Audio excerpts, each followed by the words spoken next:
This program is brought to you by Newsworks in cooperation with Eau Claire County. This program is simulcast on WRFP-LP 101.9. Good evening, everyone. I'm pleased to call this meeting of the Eau Claire County Board of Supervisors to order here on Wednesday, February 21st, 2018. Please rise for the Pledge of Allegiance, followed by a moment of reflection by Supervisor Buchanan. I pledge allegiance to the flag of the United States of America and to the republic for which it stands, one nation, under God, indivisible, with liberty and justice for all.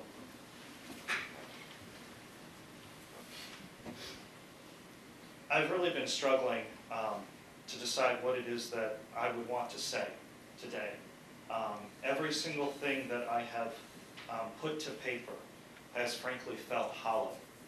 And I think that's because right now, words feel hollow right now. Phrases like thoughts and prayers come across as condescending and insincere when they are said far too frequently with far too little action to back it up. I'm thinking about how yesterday we had a primary election where we began as a people in this community to come together to decide what type of government and leaders we want to represent us. Because that's what government is all about, is us as people coming together to decide what type of community it is that we do and do not want to have. Earlier today, thousands of students left their high school campuses. They marched on their state capitals in New Jersey and in Florida and across this country because they were demanding not words but action. And while we're not a state government, it is not lost on me that as we gather here today as elected leaders, we have some of that voice that so many people are saying that they want us to use to be heard. I would like to end this right now, and I kind of a little by taking 17 seconds to use our opportunity here to reflect on what has happened and how we can best, after that silent reflection, move forward in action. So I'm going to start the 17 seconds now.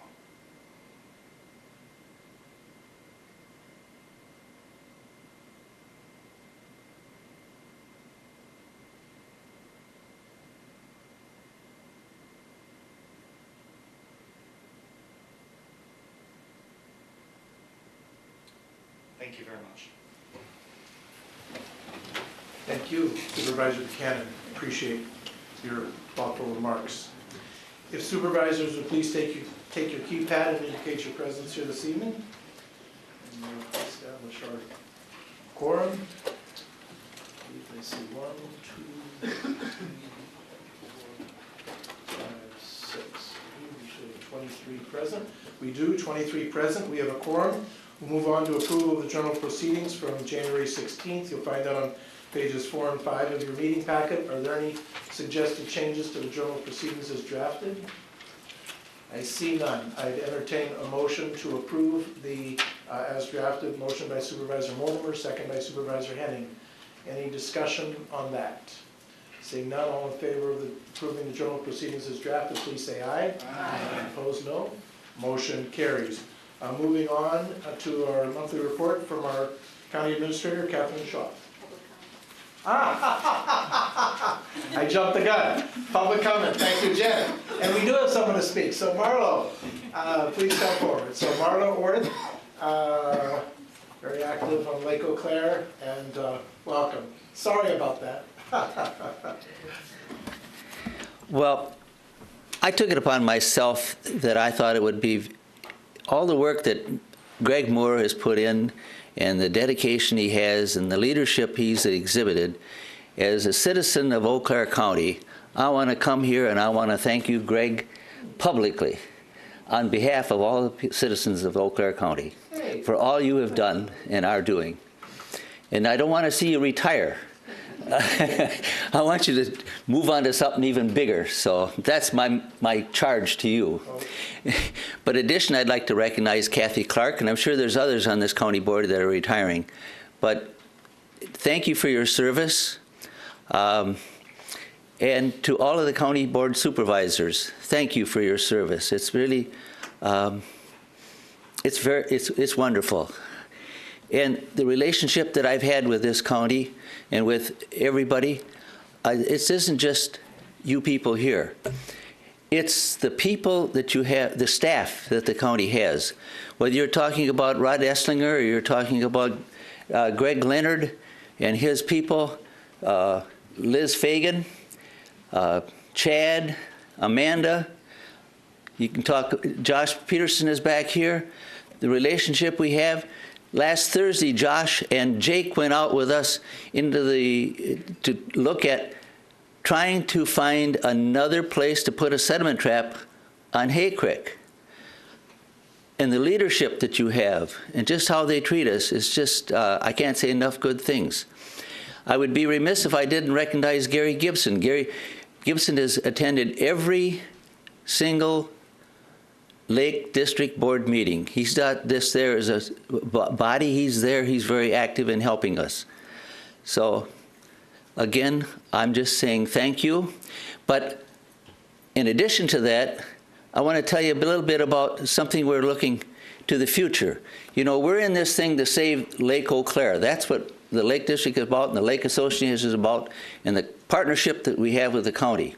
But we have what we call a Eau Claire River Watershed Coalition. Been meeting for about 2 years, and I've attended all the meetings except some subcommittee meetings, but all the major meetings I've been at every one. And Greg Leonard and Liz and Chad and Amanda have been at most of those. Very active. As you know, the Eau Claire River watershed entails 5 counties, but the 2 major counties is Clark County and Eau Claire County. And I know that Greg is working with his counterpart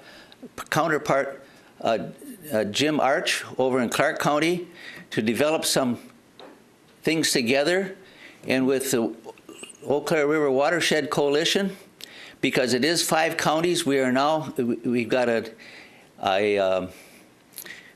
packet together so that we are eligible for federal grants, and they're applying they're working on to apply for a grant. They have applied for a small one. They got it from Xcel Energy, and you'll be seeing more about all this in the future. But I probably went way over 3 minutes, but I want to thank everyone. It's really great to see all of you. Thank you. Well, thank you, Marlo, and thanks to everyone with Lake Eau Claire and all the work you do, and thanks for the very kind words for all of us. I appreciate that. Marlo is the only one who signed up. I'll ask if there's anyone else from the public who'd like to speak this evening before we move on. Okay, all right, I see none. Thank you. Catherine. Thank you. Just a couple of quick updates. We did want the Board of Supervisors to be aware that we are doing a request for proposal for health insurance. We've begun that process already so that we will have good numbers at the point that we go into our budget process for creating the 2019 budget. The next item is an update on the WCA Legislative Exchange. You'll note that our board chair, Greg Moore, and Supervisor Colleen Bates, our vice chair, are also included. They were also in attendance. There were a couple of things I wanted to hit on, but also wanted to allow them opportunity to share as well. There is legislation that actually has already started on its journey, and that is in regard to the closure of Lincoln Hills and Copper Lake and what will happen to the population of juveniles that will still need care. And the details are online. The Wisconsin Counties Association, as well as our human services directors and our administrators and executives, have been working diligently on that bill to ensure that we are able to obtain a good outcome for the juveniles that we serve. There are many details yet that will have to be worked out at the local level, but as Eau Claire is a regional provider of detention services, we are being spotlighted from the standpoint of the service that we already provide and what and how that may change into the future. So I am certain that we will hear more, particularly from the Human Services Board and others as we move forward and begin to look at how that legislation may change the way that we provide service. Along with that, there was a presentation at WCA regarding tax reform plan. I know that oftentimes whether we are discussing our budget in general or roads or other types of infrastructure or service needs that we have, the singular resounding theme is the lack of adequate resource to do that. There is a team, particularly the Ways and Means Committee at the state level, that is looking at what they're calling a tax reform plan. There were very few specifics as to what that really looked like, but the message that was given to counties at that meeting was that there are portions of the state legislature that are interested and willing to have that conversation and to look at what that funding looks like. There's, as I said, a real lack of any detail to present at this time, but the fact that that conversation is being had in Ways and Means is a nod in the right direction. And I don't know, Chair or Supervisor Bates, if you'd like to add about, we saw many presentations at the Wisconsin Counties Association, but if there are highlights that you'd like to share as well. Sure, why don't I go and then Colleen, you can add. On the juvenile corrections bill that was discussed at the Ledge Conference a couple weeks ago, that Catherine just referenced, you may have seen on List Politics or Wheeler Reports today email, but the Assembly passed that bill today 95-0. Bipartisan bill. The governor's indicated his willingness and intention to sign that. So the Senate presumably will be acting on that because there's a lot of momentum to close Lincoln Hills and looking for the solution. At the Legislative Exchange, a couple of things. On the WCA website, if you go to events, you can see past materials, and there's some of the handouts and some of the PowerPoints from the various sessions are available there. And if you go to Wisconsin Eye, and this is available to the public as well, of course, if you go to Wisconsin Eye, you can watch video of the different presentations, including Representative John Mako, chair of the Ways and Means Committee, speaking about the tax reform initiative and thoughts that they have. The governor spoke. There was a panel of legislative leaders from both sides of the aisle and both houses who spoke, and some other presentations as well. One thing that wasn't discussed then but has been a hot topic in the 2 weeks since the February 6th and 7th Legislative Exchange is SB 777 and AB 923. Once again, you may have seen this. It's a bill that would expand the authority of county executives and reduce the authority of county boards. It's primarily coming out of Milwaukee, but there's some other sentiment. The upshot was there was going to be a hearing today by a Senate committee, and I was going to go down and testify in opposition to that. WCA was opposed to that legislation as well. And it was decided last night, unfortunately, to pull it from the agenda. So instead of me driving to Madison to testify on something that wasn't going to pass the Assembly anyway, because they're wrapping up today or maybe tomorrow, they weren't taking up this legislation. So I didn't have to drive to Madison to deal with a somewhat pointless meeting. At any rate, Colleen or Supervisor Bates, anything you want to add about the Legislative Exchange? I would like to remind people that, first of all, what the WCA Legislative Exchange really is about more than anything is for us as counties to speak with one voice. So when you attend the Legislative Exchange, you really get an update on all of the legislation that impacts counties as written up by all of our representatives that lobby for us. I think that their party program is always interesting to me because it really tells us the impact of legislation that's coming through, and there's a lot of it right now, and how it will impact us. Also at this meeting, we had an opportunity to meet with Ray Cross, and with Carl Martin, the president of the university, and also Carl Martin, who's a dean for Cooperative Extension. And we were able to get some of their personal time to talk about the transition in Extension and some assurances, if you will, that basically our voices will be heard as counties and that we will still be a strong partner with that. Out of that came a meeting for the WASEC board, which is actually tomorrow. And so we intend to follow through with that and be sure that that we stay a healthy partner and have something that we can offer to them as well as to us, as theirs to us. I think that this is always a great opportunity. I hope that board members will keep it in mind for an annual event. And obviously the thing I want people to remember as well, that on April 26th between 9 and 11, our regional meeting for this district of the state of Wisconsin is occurring. If you haven't got it on your calendar, put it on now, because it's an important thing for us to be there, have a voice there, and again, have the opportunity collectively to talk about the things in our region. It was a great experience, it always is. And well, I gotta add one more thing as well. And that is that as this meeting began, there were a lot of kudos for the leadership that our chair has provided to the WCA organization. And we're all extremely proud that Eau Claire County has had that leadership role, but also proud of the kind of ethics and the kind of moral leadership that Greg has brought to that. So he was awarded with a really good round of applause and people really pleased with the experience that they have had in interacting with him through the WCA organization. More of the same, Greg. Thank you, Supervisor Bates. And Catherine, would you?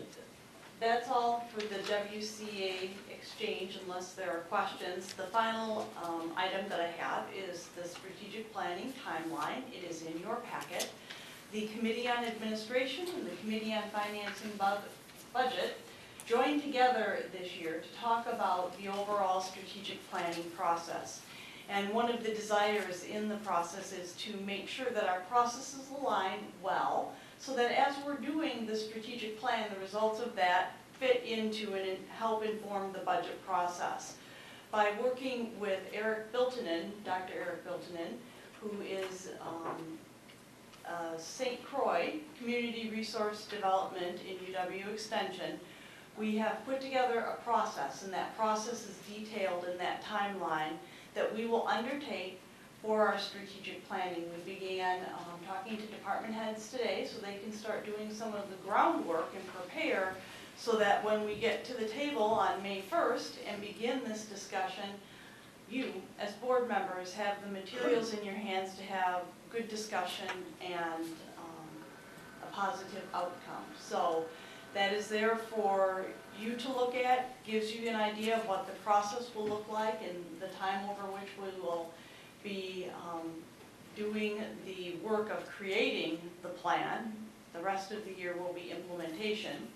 You'll note that there is an agenda item on our county board agenda tonight, which is referring to the strategic plan and allowing us a little bit more time on that meeting tonight. When we have that, we will be providing you with food and refreshments as well, so that you can come straight from your other activities and join us for that event on May 1st. Thank you. Thank you. Any questions for County Administrator Schroff this evening? I see none. We'll move on to on the agenda, and the contingency fund report, of course, is in your meeting packet on page 7. Presentation of petitions, claims, and communications. Let me just note on the timeline, which you'll find on page 6, it indicates wanting to allow 3 hours for the strategic planning exercise on May 1st. That's an hour before our usual meeting. And so what I'd like to ask if there's any objection starting at 6 o'clock. That's what the administration committee would thinks makes sense. This would be a joint session with department heads as well as county board supervisors. And I see no objection, so please plan on that meeting, the May 1st meeting, starting at 6 o'clock. Let's see, Supervisor DeLuca, I know, has an announcement here this evening. Yes, I'd like to invite everyone to Beaver Creek Reserve's annual French Toast Breakfast. It's going to be held on Saturday, March 10th from 8 a.m. to 1 p.m. You can get French toast, sausage, coffee, and juice.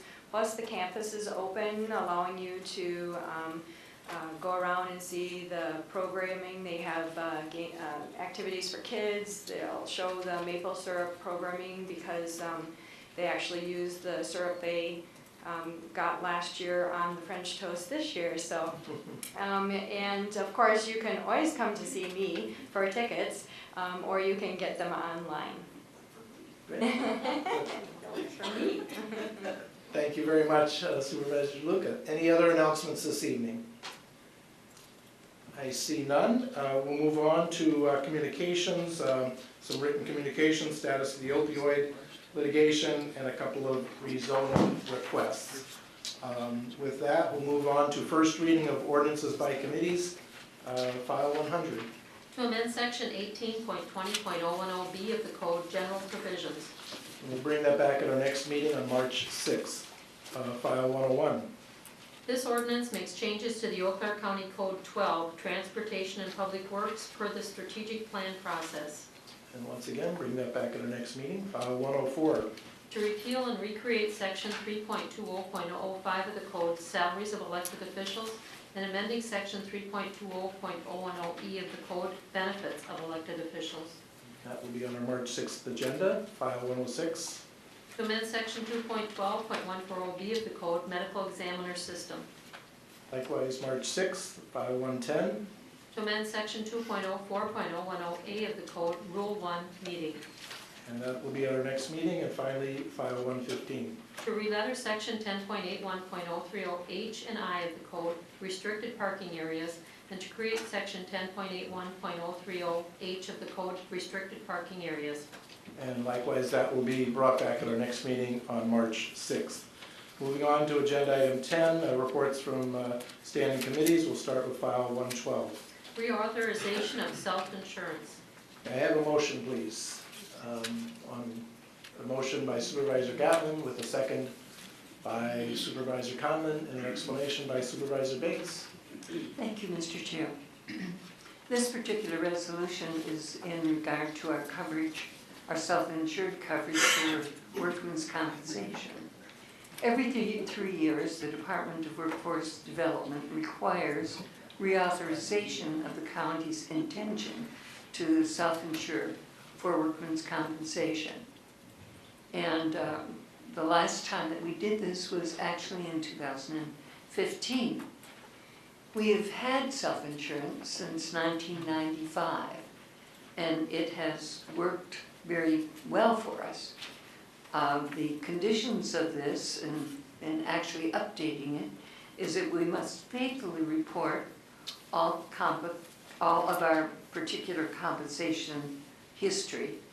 And it also has to indicate that we're assuming the responsibility for workman's compensation payment and agree to comply with the rules and the from the department.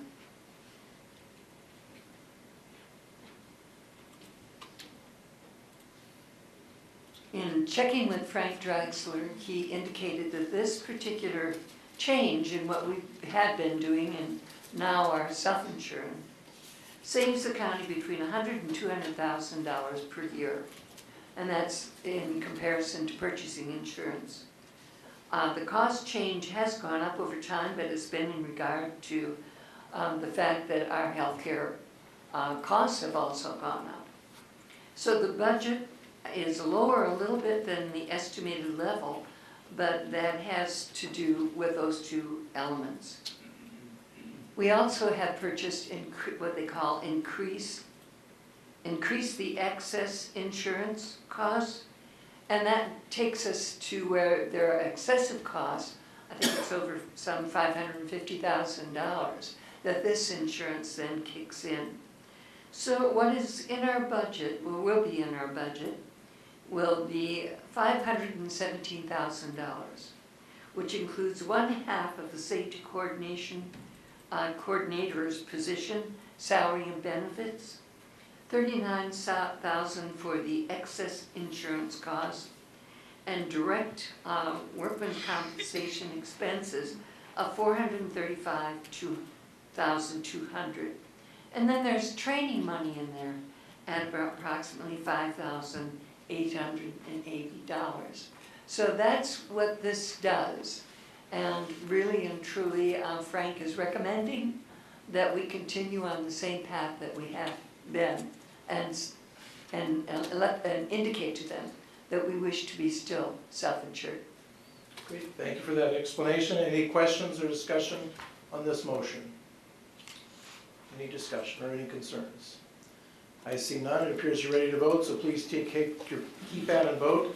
It's file 112, and the motion is for reauthorization of self-insurance.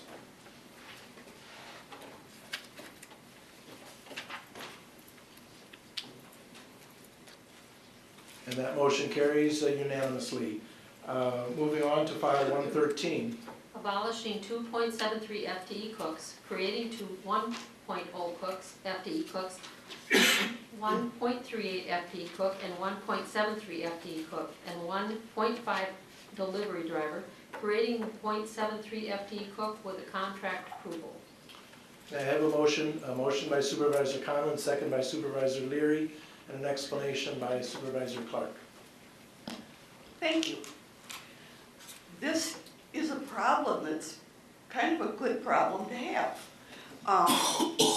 The nutrition program through the ADRC has grown a lot since the change was made to have all of the meals prepared by county staff, and all of the facts and figures are in the fact sheet and shows just how much not only participation but quality of food and quality of the meals has increased as well.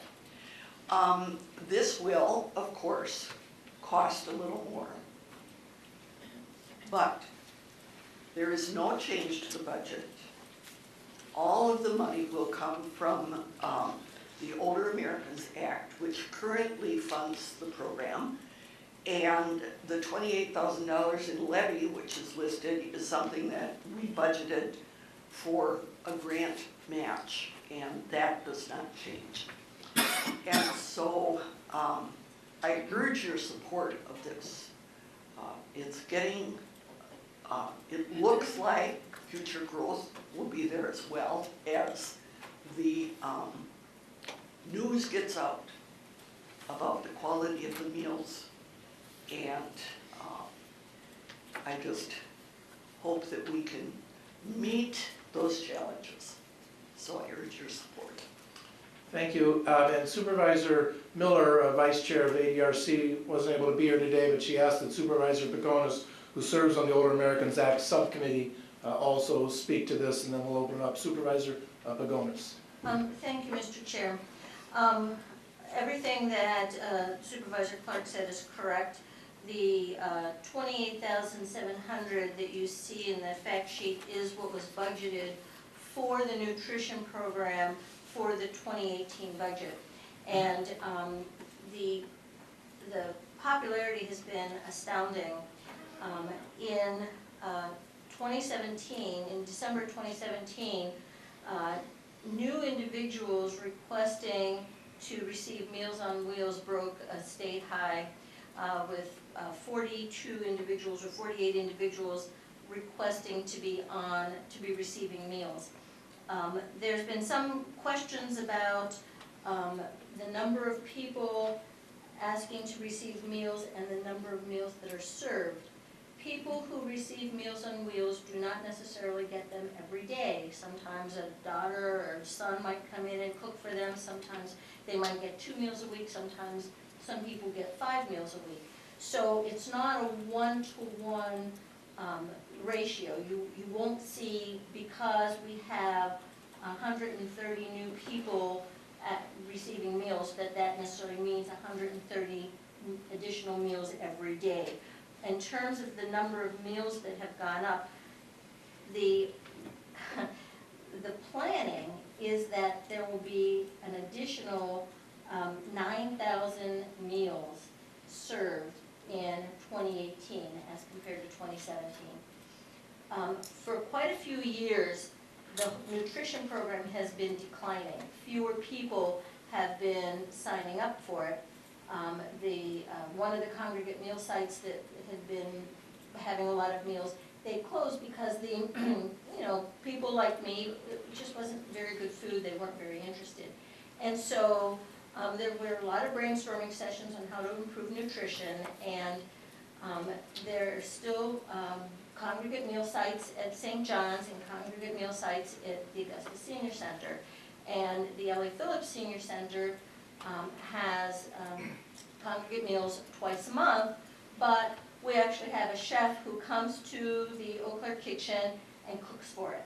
So they're being very, very well received. 50 to 60 people are attending those meals. And so what we're seeing, where we were seeing a decline, now we're seeing an uptick, an increase. So they're both in the congregate meals and in the Meals on Wheels. So I encourage your support. It is additional funds from the federal program through the Older Americans Act. And Meals on Wheels, is, I'm sure everyone in this room is aware, those meals go to our most vulnerable homebound population. And so it's really critical that the program continues, and I think we should feel some pride that it's expanding, that more individuals are interested in receiving these meals. There are some surrounding counties who have been making inquiries so that we could assist those counties, and that's all being explored. But anything we do, that county would pay for it. Another piece of this is the people receiving the meals do make a donation. It's voluntary donation, but it's been enough that it's really close to about 50% of the cost of the meals. So I encourage your support. I think we should be proud that we're seeing the improvement and the increase that we've seen. And everybody has a copy of the newsletter. The menu, unfortunately, it's last month's menu. The menu is, for each day, is in the newsletter. And so when wondering, how is it that people who get a few meals a week, how do they decide? They get these menus in advance, and they call in and state which days they want to receive meals. So the recipients are able to pick and choose. You're not required to get a meal every day, and you're not required to get something you're not going to like. I think I covered it all. Great. Thank you, Supervisor Pagonis. Questions and discussion, Supervisor Dunning. I guess I'd like an explanation of how the fiscal impact for the first cook was achieved. There seems to be, I guess maybe I don't understand the increase, but could that be explained? Okay, I'll ask the county administrator Yes, to do that. and actually if you look at the note that's there, it's actually wages and benefits. And you're looking at page 31?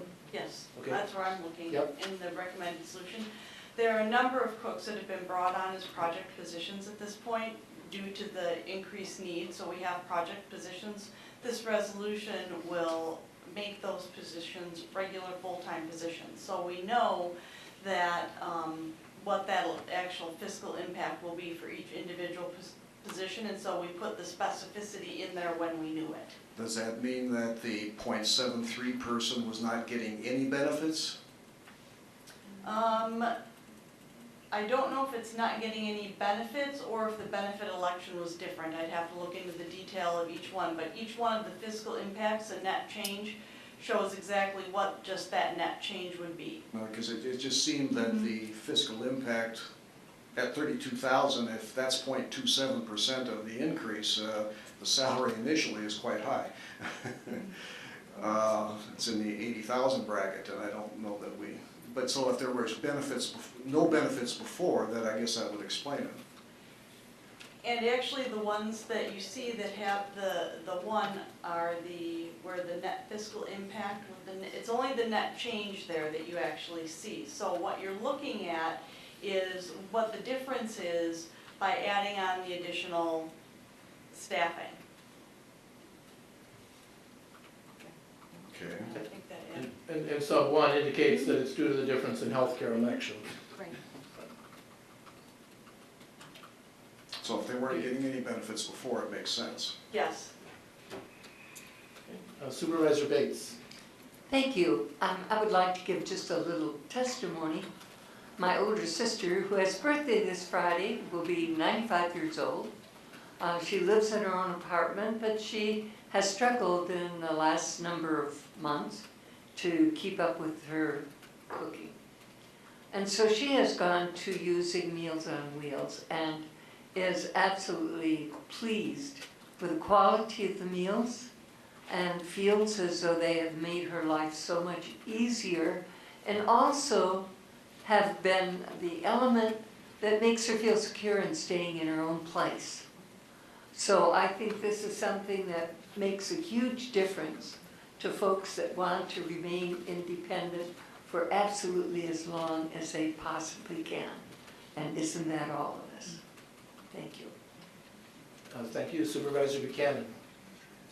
Yes, kind of reading over the packet, one of the things that really struck me is this total cost per meal, including all overhead expenses, has been reduced from $9.10 a meal to $7.03 a meal, which includes the cost of the new positions outlined below. I think that's really powerful, and one of the things that has been said by other county board members isn't just that the cost is going down, which is really easy to do if you just want to skimp and throw an inferior product, but that the quality has gone up. And I think that it's important to note that because there was concern in the past about whether or not the Meals on Wheels would fall into disrepair or would just collapse, that people getting paid a living wage to provide this are providing a better quality service at a lower price. And when we talk about what I said earlier in my opening statements about government being a kind of society where we decide what kind of society we want to live in, programs like this are extremely important. And we could have lower taxes if we didn't provide services like this. But this is exactly the role of society that I would like to see my government play.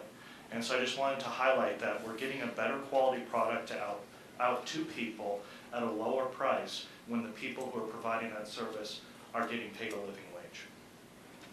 Thank you. Supervisor Chilson. Thank you. As I read this over, it's very confusing to me, so I hope somebody can shed some light on this. First of all, I'd like a clarification on the $9.10 a meal that's in our packet tonight, because I've never heard that figure. We debated this before. It was $3.97 from Sacred Heart Hospital, and the Augusta provider, I'm sorry, but I don't have the number in my head, but it seems like it was in the 6-something range. So, first of all, I'd like clarification on the $9.10 to get the backdrop of where this is saving money. Can you speak to that? From $3.97 to $9.10. There are two costs that are associated with the Meals on Wheels program. One of the costs is the actual construction of the meal, the cooking, the food, and all that it takes to put that together.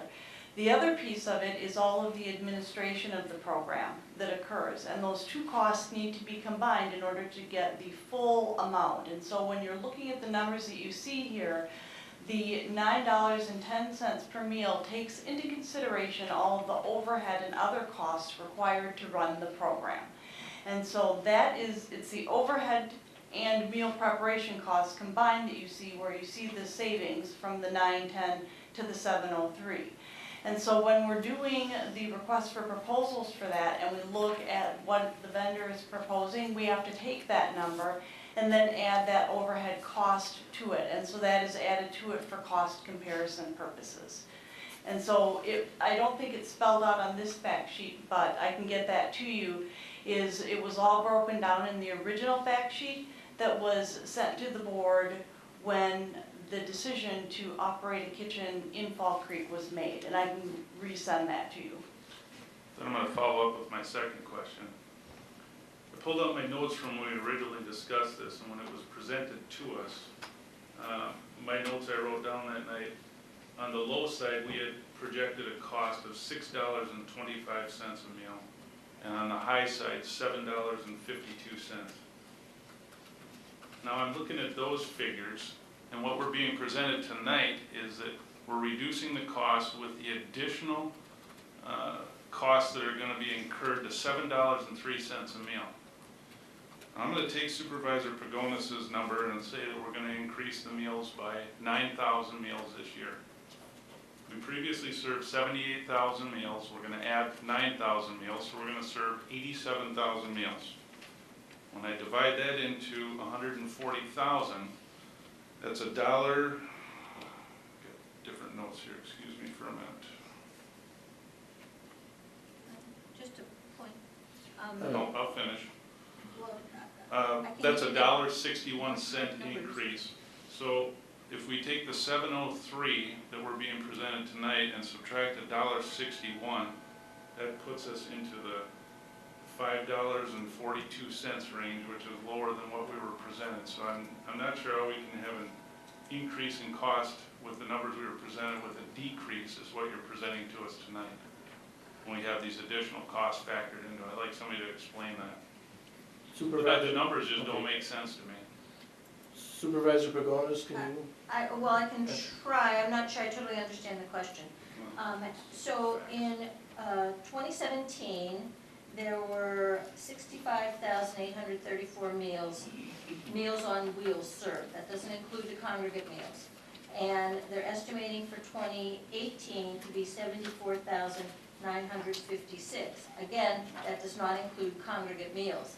Some of the literature mixes the congregate meals with the Meals on Wheels, so you have to be a little bit careful that we're separating them out. So that's another piece of it. The other piece of it is when we were originally looking at this, and I'm not exactly sure what month, but when we had $3.97 from Sacred Heart and we had $6.95 from the Augusta Senior Center, that did not include the fact that we have several staff members at the ADRC who focus on nutrition. So, and when I say nutrition, I'm talking about the nutrition program. And we have a volunteer coordinator who spends a lot of time working with the hundreds of volunteers who go out and they get the volunteers, they call for reminders, and so, you know, they need to stay on top of it. So the new numbers that you're seeing include the cost of the overhead, which did not include prior. We only talked about what the contract was. The $3.97 was the contract with Sacred Heart. It didn't have anything to do with our staff. Now we're looking at the drivers, the individuals in nutrition, and the volunteer coordinators. So that explains the bigger number. I would encourage you to go back to the county budget because it does talk about nutrition and the nutrition program, and you could see you can compare the numbers from 2017 to 2018, and you'll see that the levy dollars that are being donated to this program is $28,709. Overall, the program is a $662,000 program. So it's a very small percentage of levy that's going into it. The majority of the funds come from either the Older Americans Act or the charges that individuals are paying for the program. I'm not sure if that answers your questions, Supervisor Chilson. If you can be more specific, I could try. Well, I use the higher number to calculate the difference in cost. So if we actually use a lower number of meals that's being served, then the cost increase would be higher, so that would even offset it further. So I guess I'm still confused by the numbers. The 703, from the numbers we were given with the additional cost tonight and the meals we're serving, the numbers just don't make sense to me. I think I think perhaps the best thing to do would be to, after the meeting, we can sit down and go through the detail. I do not have the detail here that was used to construct this, but that may be the better way to actually get to the root of your question.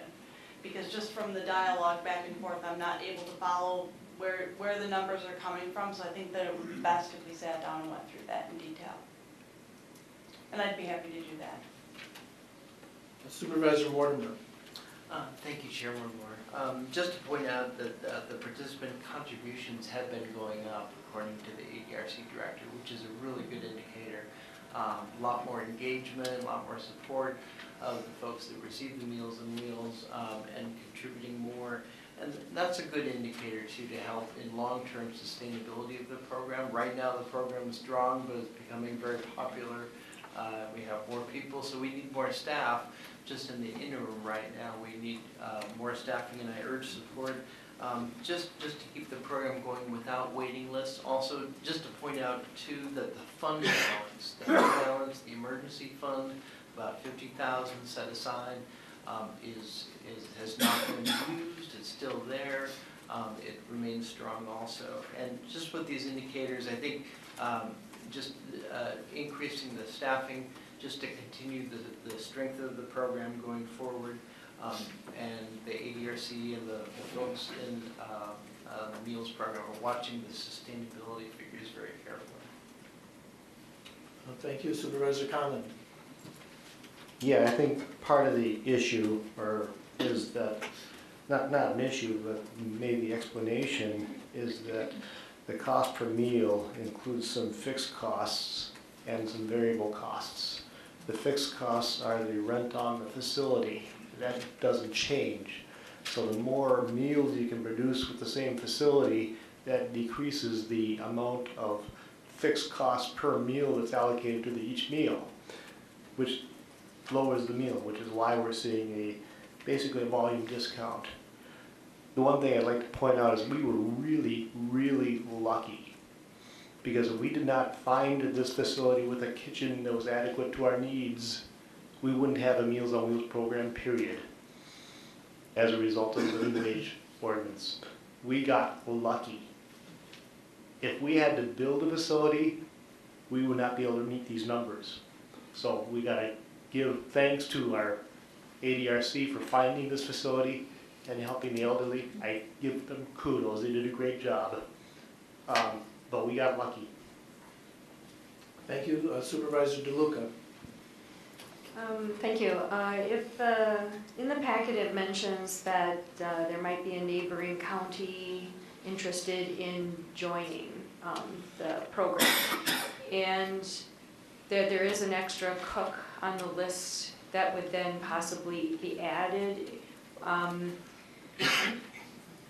When would you know if the county was interested, and if they do join us and it becomes more popular, does that mean we have to add even more staff than one more cook?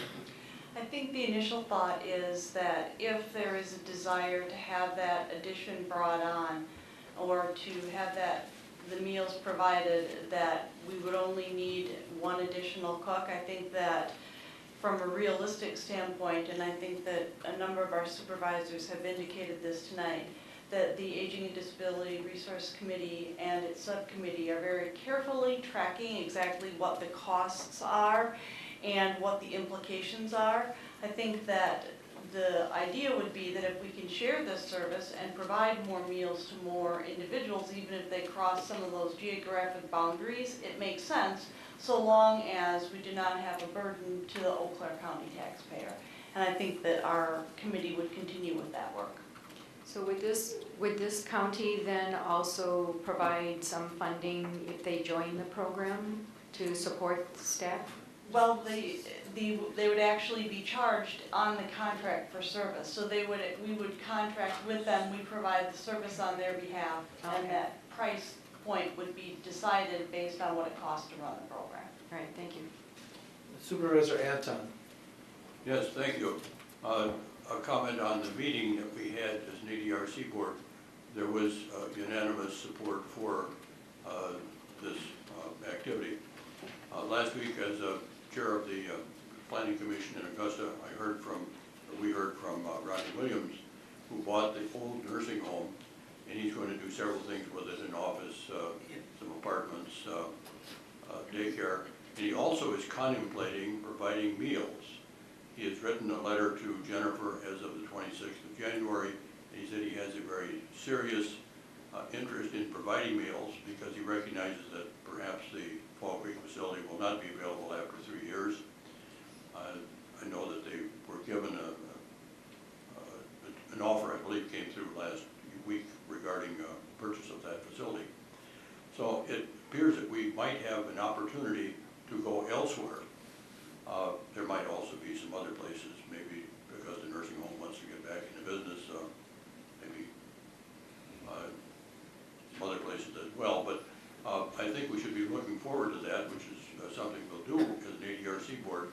But I believe also, given all of this discussion and interest, we should get a report as to what our plans are, at least on a tentative basis, for the forthcoming 6 months, let's say, or a year, because Ronnie Williams expressed interest in being able to do something in his plan for the building so that either he rules himself in as a potential, and that's all it could be, or rules himself out, definitely not interested.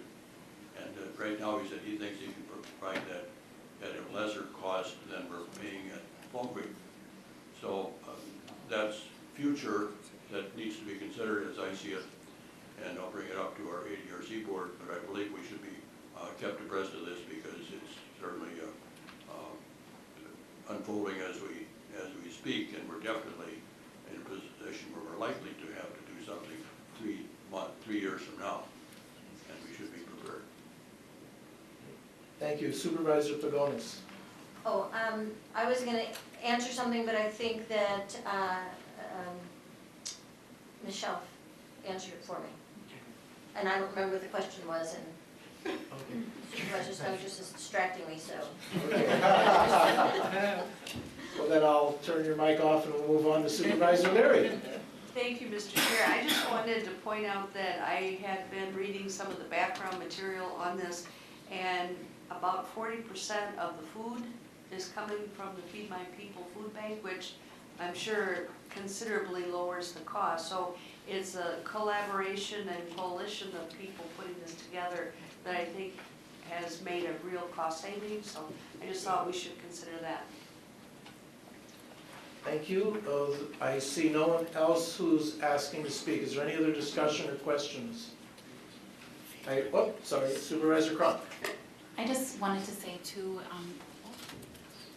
Did you? I did. Okay, back on for the back end. Thank you, Mr. Chair. In agreement with Supervisor Leary, just to add, I think it's a great community collaboration.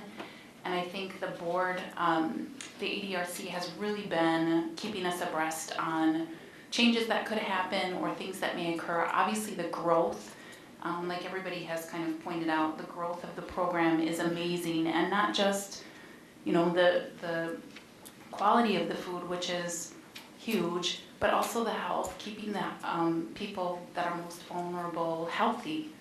I mean, they deserve to also have good quality food, so I just urge the support as well. I think the growth is really just a testament to the care our community has for everybody. Thank you. Thank you. And one last time, any other discussion? I see none. So if you take your keypads and please vote. The motion before us, it's file 113, and it's concerning the staffing in the ADRC for the Meals on Wheels program.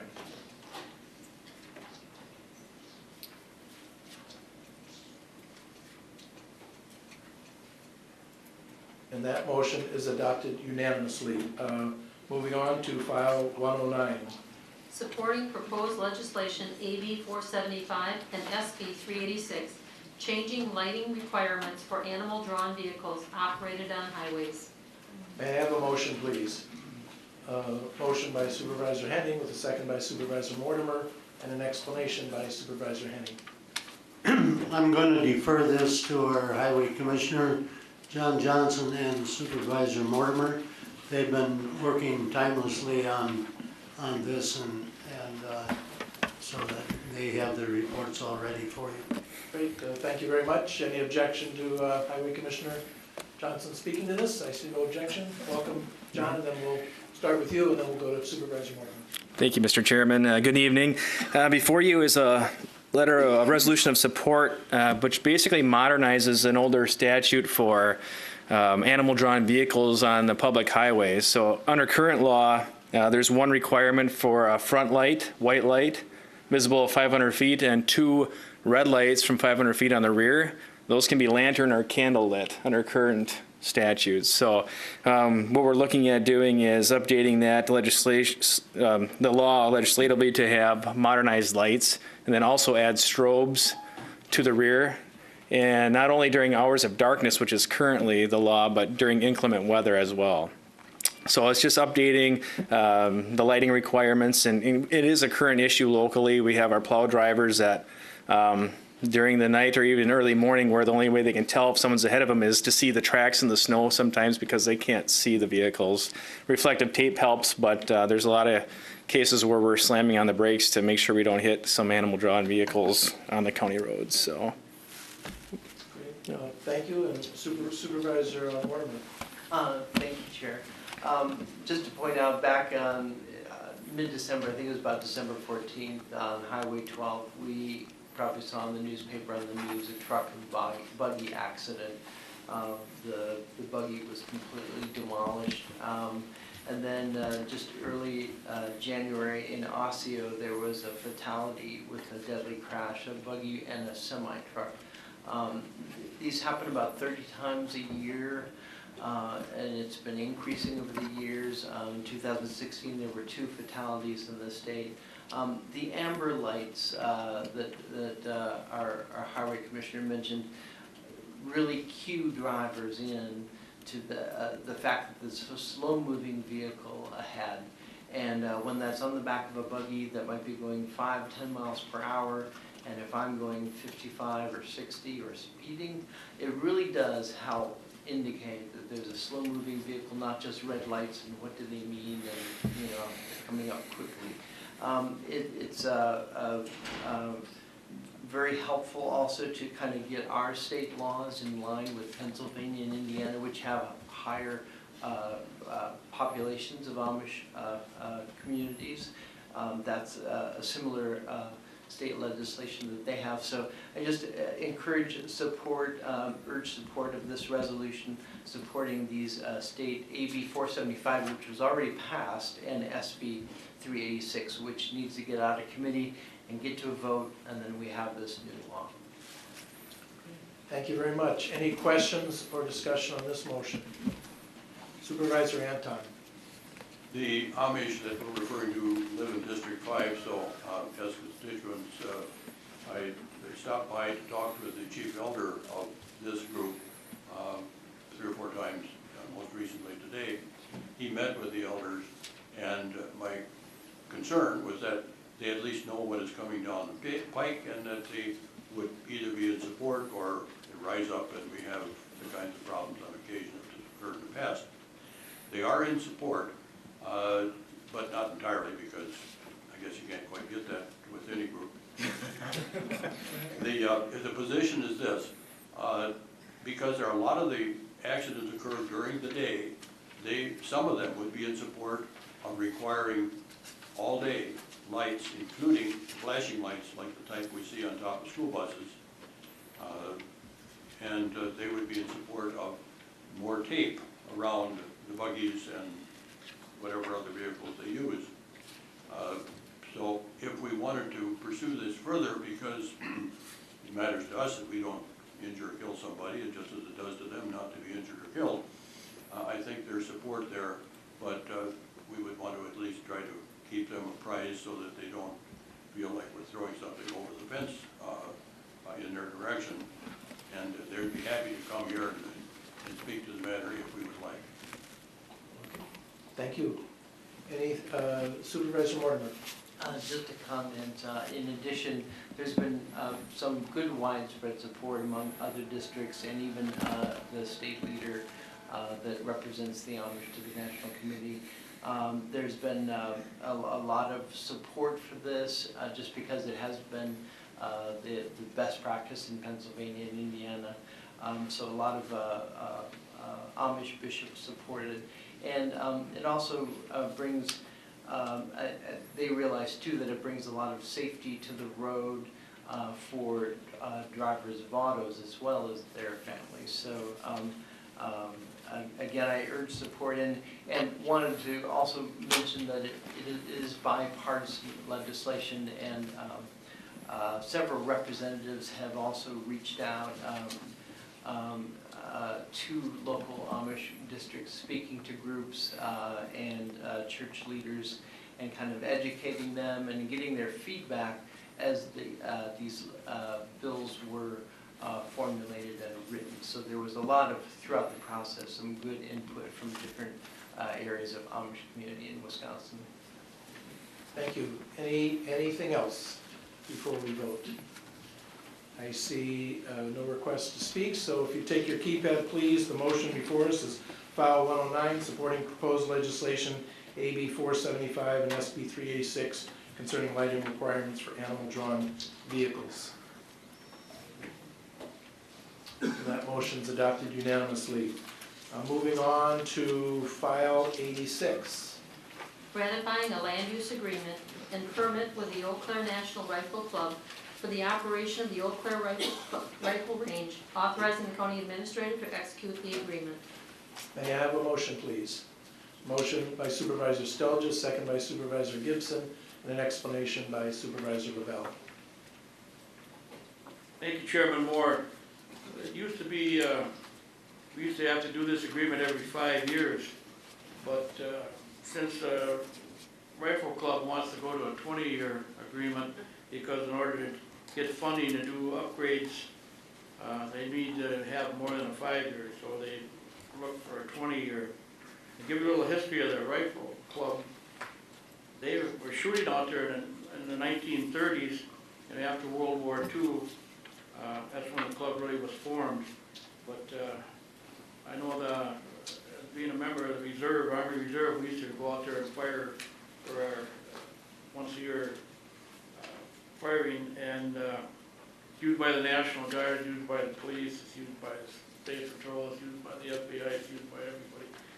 So they've been negotiating for 1.5 years, and I think I'll hand it off to Keith was one of the negotiators, and Kelvin Stelgis was, and Josh, so they could probably answer more questions or add to it than I can, and also members of the Rifle Club are here, the president and some of the other members. So, thank you very much. Anybody would like to add anything, Keith? We'll go to Supervisor Stelgis. Yeah, thank you, Mr. Chair. So I'd like to just make a few points here for clarity so that everyone is able to make an informed vote.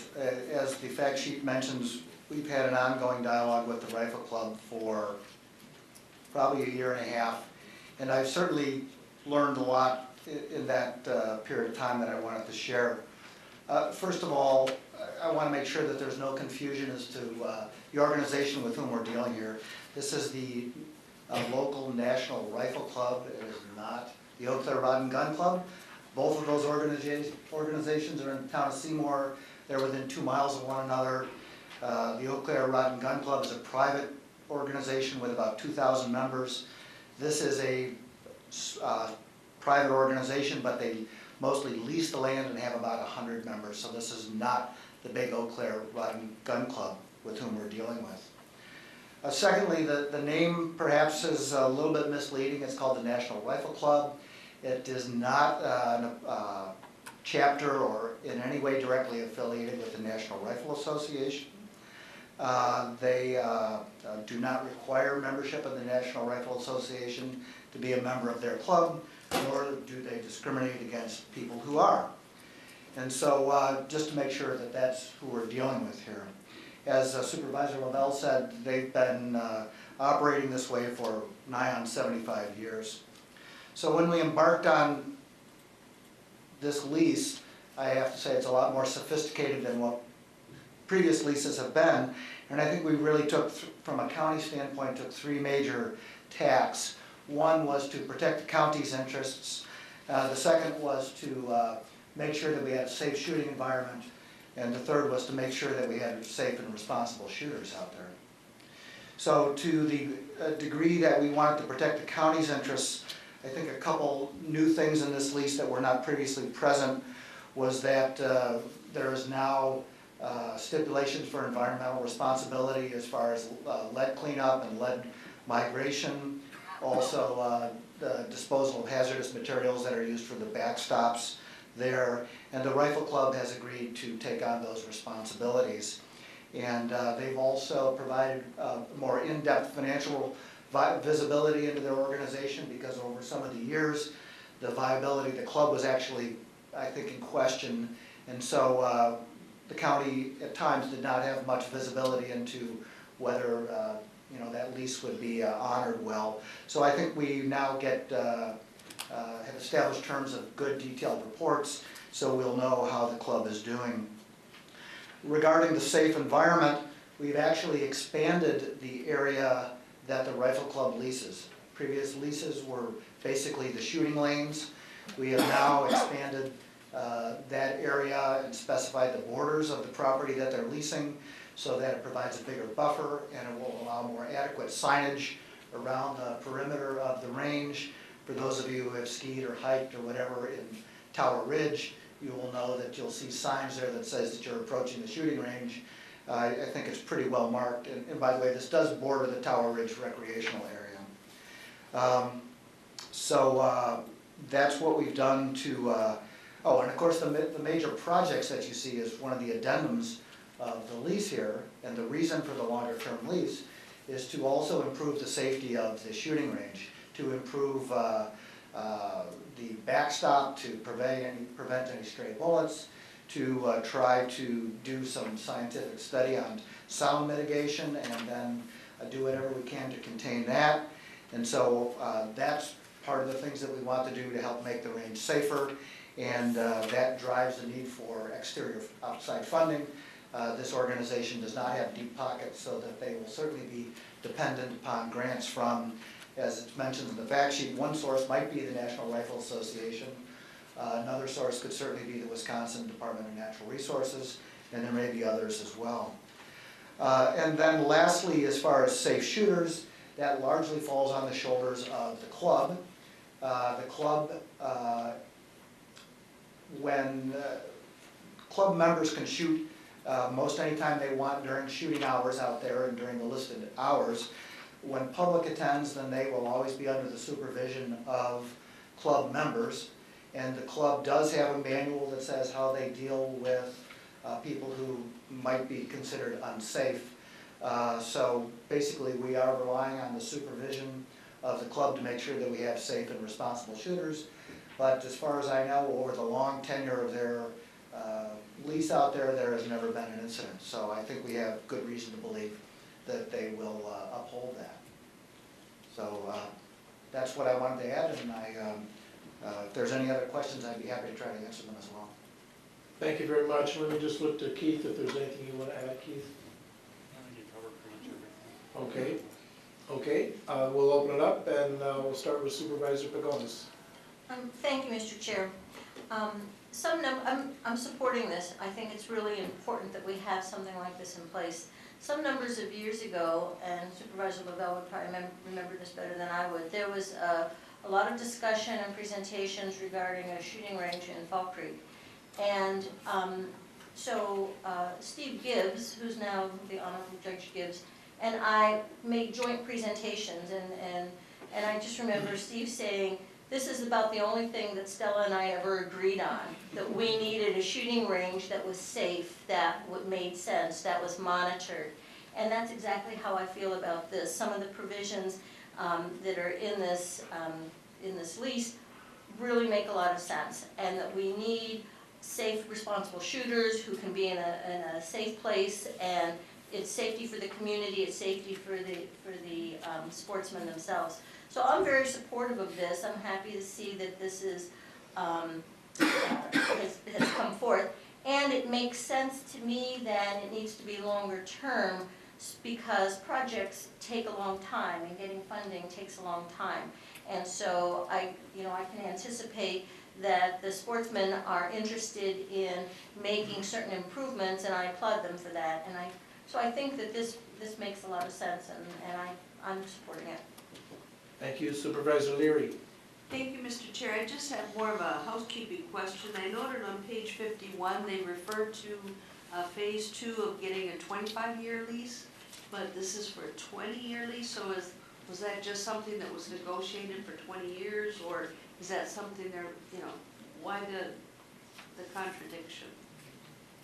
Supervisor Lavelle? Or?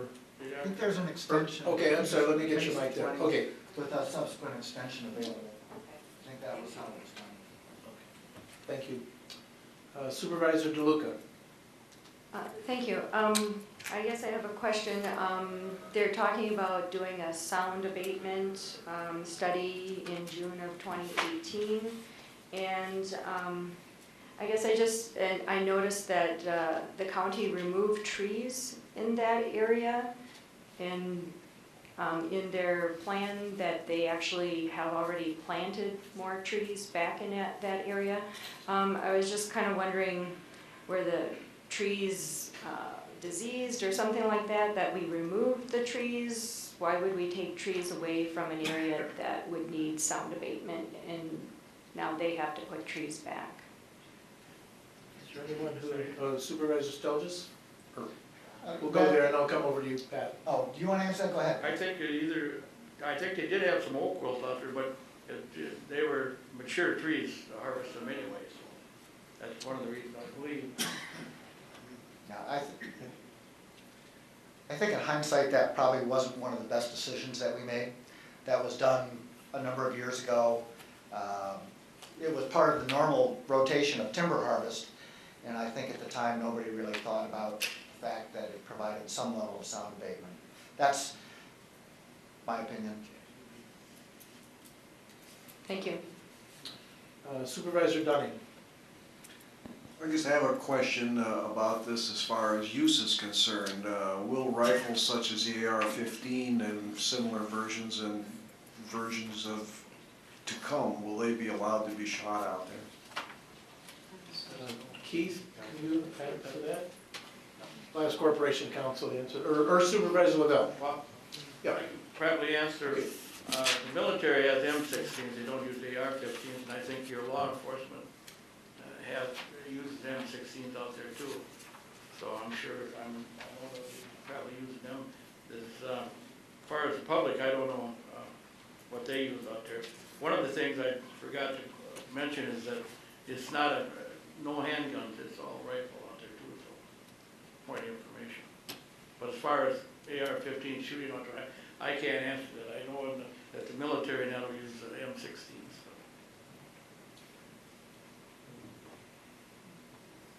We'll come back to answering that question. Are you ready, Keith? Oh, yeah. Okay, Keith then. Okay. Didn't I look right? Yeah. No, there's a specific provision under, on the second page of the lease, Article 4E2, which does have restrictions on automatic weapons and semi-automatic weapons. So if someone's out there firing, the weapon has to be fired in a standard or semi-automatic mode. And that was specifically discussed by the committee with the Rifle Club to do that. And that also includes, as Supervisor Lavelle said, that also shotguns are not shot out there, it's all rifles. But as Supervisor Lavelle also said, there is military use out there, and there are SWAT teams and things who may have other weapons that would be used, that could be fired in that way. Anything else? Okay, Supervisor Clark. Thank you. I'd just like to add a personal note. My late husband was a member of the Eau Claire Rifle Club for years. And so were my son and daughter, members of the junior club. And Stuart was always very impressed with the way that the club was run, and as safety conscious as they were. And there were some very enjoyable years for him. So this is a good idea. I think a 20-year lease is fine if it helps them with grant funding and so on. All the better. Thank you. Thank you. Supervisor Anton. Question regarding environment. I thought I heard someone say that the cleanup would be such that we would not contaminate the site. However, the site's been around for a long time. Is it one that is in need of cleanup if we were to abandon it, just as a proposition here? Would cleanup be needed because of what was done to it in the past? Is there anything we should be addressing to make sure that what we've done before is brought up to par? Supervisor Lavelle, do you know the answer? I believe there's something in an agreement in there that if they ever abandon the site, that it will be cleaned up and brought back. I think Supervisor Stelgis. Yeah, thank you. So I think if I understand the question, it's what is the condition today? Is that correct? Yes. Yeah. So I think there's some question about that. You're correct in that there's been shooting out there for a long, long time. The current agreement ties that responsibility to an EPA document that's one of the appendices to the lease. And that EPA document actually talks about lead mitigation in two ways. One, it talks about the migration. So if there's lead in the soil, that lead can migrate through the soil based on water dissolving that. That's called migration. The club has tested and that's generally done by testing the pH of the soil. The club has repeatedly tested that soil out there to look for the presence of migration and has found none. The second thing that the EPA document does is it does recommend that there is periodic harvesting of the lead. There's no specific requirement for density of that, but I think that the club has done some borings, and oddly enough is not finding a particularly high density level of lead. Part of that may be that they think some people go out there on their own and harvest the lead, but the document in this lease does say that that has to be done periodically. If there's construction out there, working in there would probably be an opportune time to go through that soil and clean it up, and that some of the earth moving might be part of the projects that they do. So I think in answer to your question, Supervisor Anton, we don't really know. We don't think that there's a problem today, although we do know that there's lead in there. It's nowhere near the level of like a trap or skeet range where all heavy shotgun loads are landing all in the same place. But in the future it will be monitored, and if it needs to be done, the Rifle Club has signed up to do it. Thank you. Thank you. Supervisor DeLuca. Thank you. I just had one more comment. I see that in our information packet that they mention our local law enforcement, city and county, go out to practice and train at that facility, pretty much free of cost. And if they don't have that facility there available, where would they go? How far away would another facility be if we don't provide this?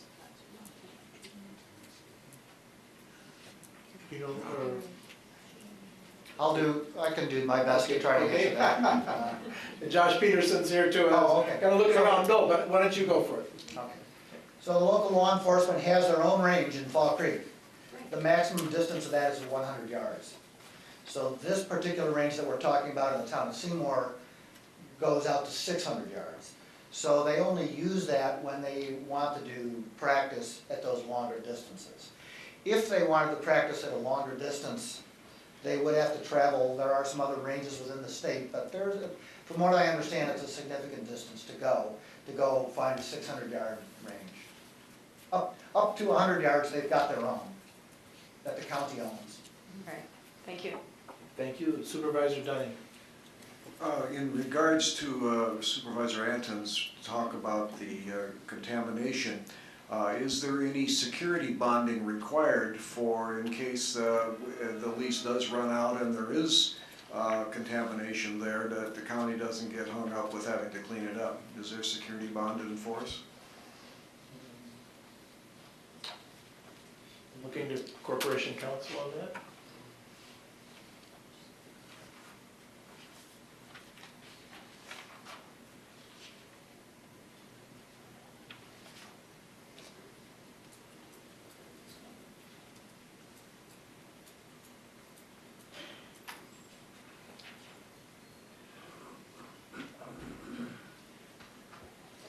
Well, there's two things now. The insurance language itself requires workers' compensation, liability coverage, which includes damage to rented property, and there's a $2 million aggregate involved in that. There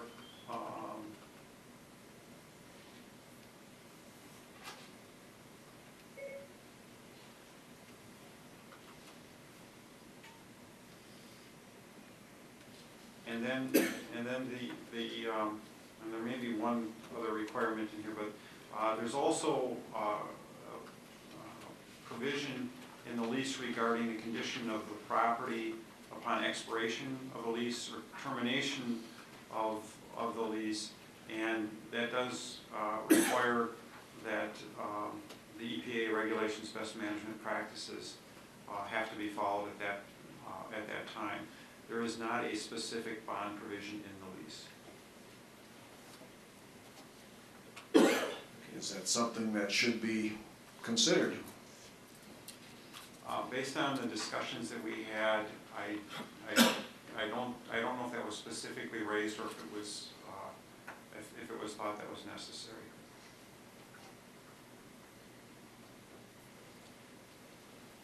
Other Supervisor Lavelle. I just want to add one thing. I think a range like that for Fort McCoy would probably be the closest range where you'd have 600 yards. So that's why one of the reasons we would go out there for record fire would be the closest. We wouldn't have to bring the whole unit down to Fort McCoy or National Guard, or if the Sheriff's Department had to go on such a shoot at 600 yards. So I think that'd be your closest range, Fort McCoy. And one more thing, if you've ever been out there, they run a tight ship out there. They run it like the military. That nobody comes out there and fools around there. It's all business. And I just want you to know from firsthand that it's all business out there. So probably one of the safest places you can shoot. Thank you. Is there any other discussion or comments or questions? I don't see any other requests to speak. So let me repeat the motion and then we'll vote.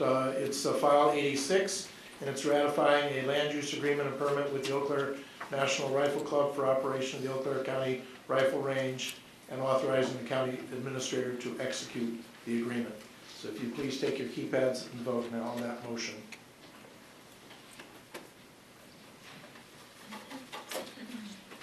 That motion is adopted unanimously. Moving on to file 111. Authorizing the sale of tax deed property to former owner Nathan R. Schultz for $13,146.07, directing Corporation Counsel to prepare a quitclaim deed and the county clerk to execute said quitclaim deed. Before I look for a motion on that, let me just say, because I know you're leaving, so once again to the National Rifle Club, thank you all so much for your work in here, and we really do appreciate that, so thank you. Nice to see you, Lynn. Okay. On the file 111, may I have a motion, please, on the tax deed? Supervisor Leary, second by Supervisor Bates, and an explanation by Supervisor Dunning. Yes, this is a case of where we were in the process of filing a deed to take the property back, and the owner wants to rebuy it, I guess is what you'd call it. He's going to make the payment of the delinquent taxes and the penalties, and and get it back. So there's a no cost to the county at this point in time. Okay, thank you for the explanation. Any questions on this or discussion? I see none. Please take your keypads and vote on file 111, authorizing the sale of tax deed property as explained.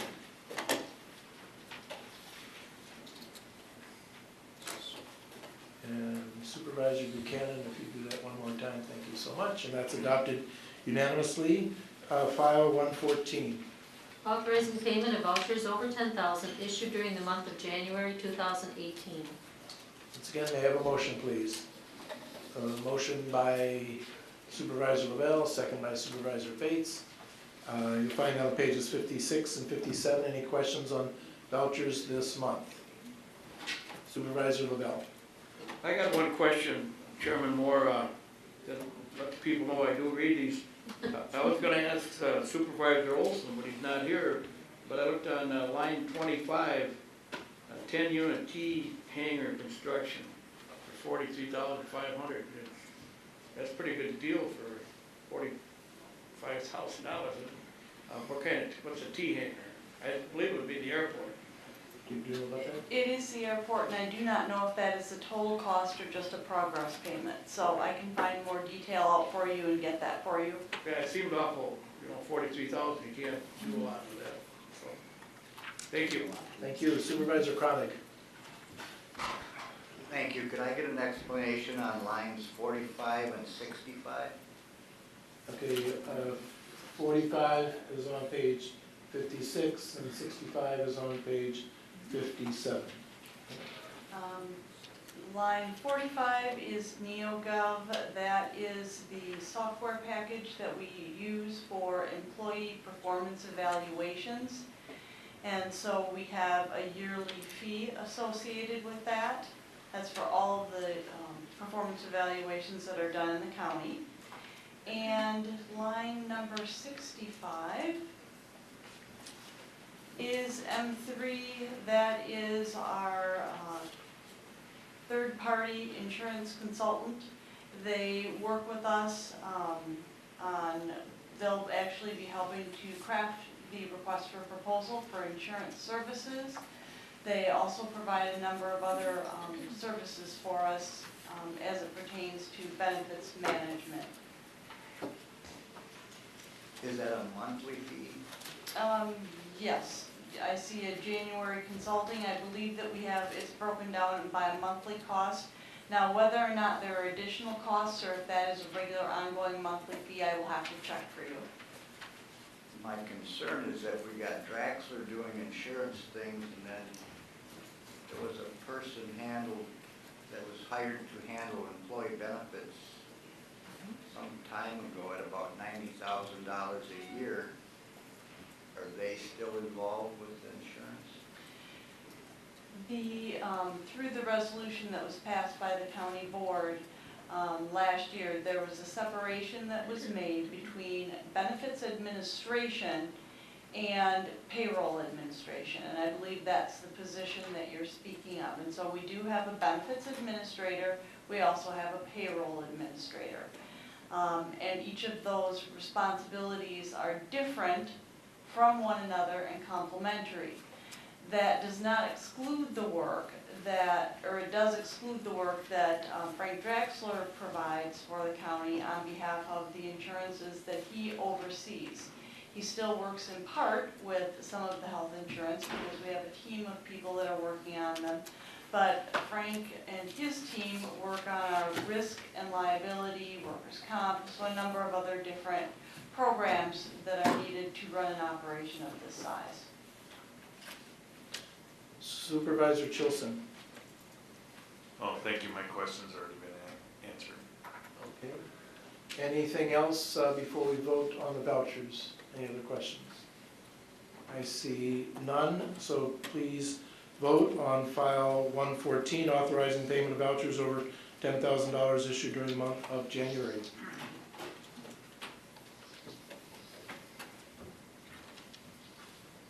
And that's adopted unanimously.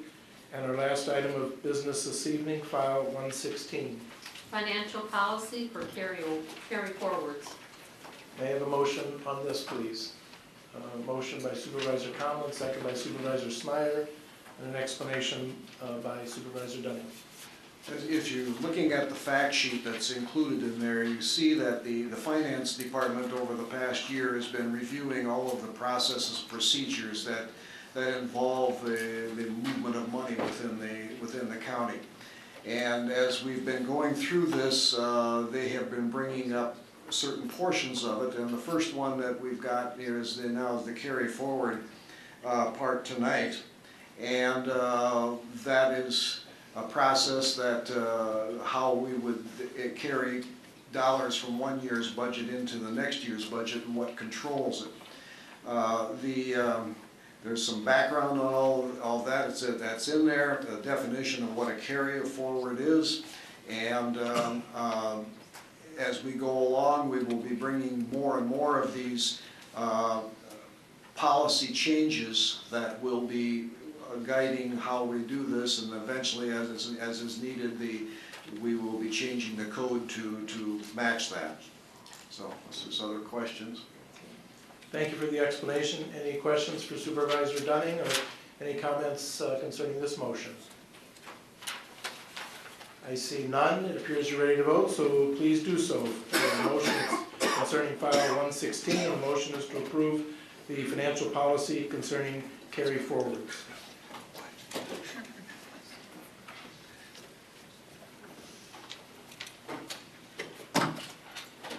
And Supervisor Henning, if you do it one more time, for some reason it didn't quite take there. Thank you very much, and that motion is adopted unanimously.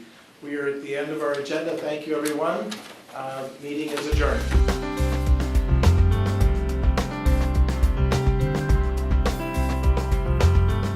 This program was brought to you by a cooperation between Newsworks and Eau Claire County. Newsworks is made possible by continuing community support. If you would like to volunteer or make a donation, please contact us via phone at 715-839-5067 or online at valleymediaworks.org.